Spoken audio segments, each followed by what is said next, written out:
வணக்க மக்களே, சற்று முன்வைக்கப்பட்ட மிக முக்கியமான தகவல் ஒன்று வெளியாகி இருக்கிறதாம். ராஜ்யசபா சீட் கொடுத்தா பாஜக தலைமையா? திட்டவட்டமாக மறுத்த அண்ணாமலை அடுத்து 6 மாதத்திற்குள் மெகா பிளான் என்ன? வாங்க விடிவை முழுமாக்கின்றான். அதாவது தமிழக அரசியல் வரலாற்றிலே இந்த 2026 சட்டமன்ற தேர்தல்கள் முடிவிற்கு பிறகுதான் அனைத்து கட்சிகளும் நடக்கும் மாற்றங்கள் எல்லாம் தமிழக அரசியலிலே ஒரு புதிய பரபரப்பை கிளப்பியிருக்கிறதாம். அந்த வகையில்தான் அதாவது ஏற்கனவே 50 ஆண்டுகளான அரசியல் அனுபவம் கொண்ட தமிழகத்திலே இரு பெரும் திராவிட கட்சியான திமுக மற்றும் அதிமுக ஆகிய இரு கட்சிகள் உள்ளதாம். அதிமுகவில் அதாவது கடந்த சில தினங்களாகவே ஏற்பட்டு வரும் இந்த உட்கட்சி விவகாரம் மற்றும் பிளவுகள் என்பது நாளுக்கு நாள் தீவிரமடைந்துள்ளதாம். அந்த வகையில் தான் இப்பொழுது புதிதாக ஒரு பிரச்சனையும் உருவாகி இருக்கிறது. அதிமுகவுடன் கூட்டணி வைத்துள்ள பாஜகவின் முன்னாள் மாநில தலைவர் அண்ணாமலை அவர்கள் தனது பதவியை ராஜினாமா செய்திருப்பது அரசியலே ஒரு பெரும் அதிர்ச்சியை ஏற்படுத்தியிருக்கிறது. அதாவது தமிழ்நாட்டிலே தனி கட்சி ஆரம்பிக்க முடிவு செய்துள்ள அண்ணாமலை அவர்கள் இது தொடர்பாக டெல்லி பாஜக தலைவர்களை நேரில் சந்தித்து தனது முடிவை ஒன்றை அறிவித்திருக்கிறார்.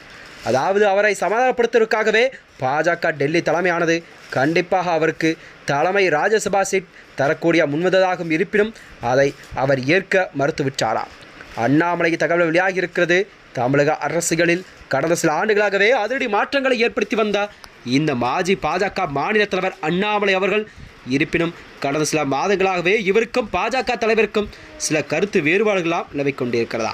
இவர் புதிய கட்சி தொடங்குவதாக தகவல் வெளியானதை அடுத்துதான் கடந்த சில நாட்களாகவே இதை ஊர்ஜிதப்படுத்தும் தகவலாகவே வருகிறதா.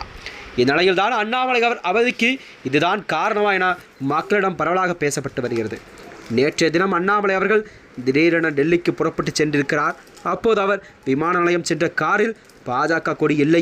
மேலும் புதிய கட்சி தொடங்குவது குறித்த கேள்வியெல்லாம் அவரிடம் மறுக்கப்படவில்லை. இதற்கிடையில் தான் தற்போது தேசிய தலைமையில் அதாவது சுமூகமாக பிரிந்து செல்ல விரும்புவதாக தகவல் வெளியாகியிருக்கிறது. அண்ணாமலையின் இந்த முடிவு என்பது தமிழக பாஜகவில் தற்போதைய சூழலில் ஒரு பெரும் வாதத்தையே ஏற்படுத்தியிருக்கிறதா. தமிழகத்திலே பாஜக காலூன்ற வேண்டுமென்றால் அதற்கு அண்ணாமலையின் ஆதரவு என்பது கண்டிப்பாக பாஜகவிற்கு மிக அதிக அளவில் காணப்படும் சூழல்தான் தமிழக அரசில் உருவாகி இருக்கிறது. இந்த வகையில்தான் டெல்லி பாஜக தலைவர் தேசிய தலைவரான அதாவது நிதின் நவீனை சந்தித்து அண்ணாமலை அவர்கள் பேசியிருந்த நிலையில்தான் கூடுதல் தகவல் இப்போது வெளியாகி இருக்கிறதா. அதாவது பாஜகவின் தேசிய தலைமை தனக்கு எந்த ஒரு கசப்பும் இல்லை என்பதையும் அதே சமயம் தனக்கு அரசியல் பாதையை தனியாக வைக்க விரும்புவதையும் அண்ணாமலை அவர் மிக தெளிவாக கூறிவிட்டாராம். இந்நிலையில்தான் அண்ணாமலையின் அடுத்த கட்ட நகர்வு என்னவாக இருக்க கேள்வியெல்லாம் மக்களிடம் ஒரு $1 மில்லியன் கேள்வியாக நிலவிக் கொண்டிருக்கிறது.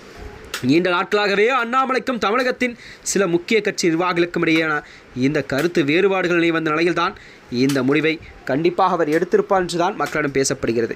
இருப்பினும் அவர்களுக்கு பாஜக தலைமையானது அண்ணாமலை அவர்களுக்கு ராஜ்யசபா சீட் தருவதாக கூறப்பட்ட நிலையில்தான் அதையும் கூட அண்ணாமலை அவர்கள் எனக்கு வேண்டாம் என்று மறுத்துவிட்டதாக சொல்லப்படும் செய்திதான் அரசியல் புதிய பரபரப்பை கிளப்பியிருக்கிறது.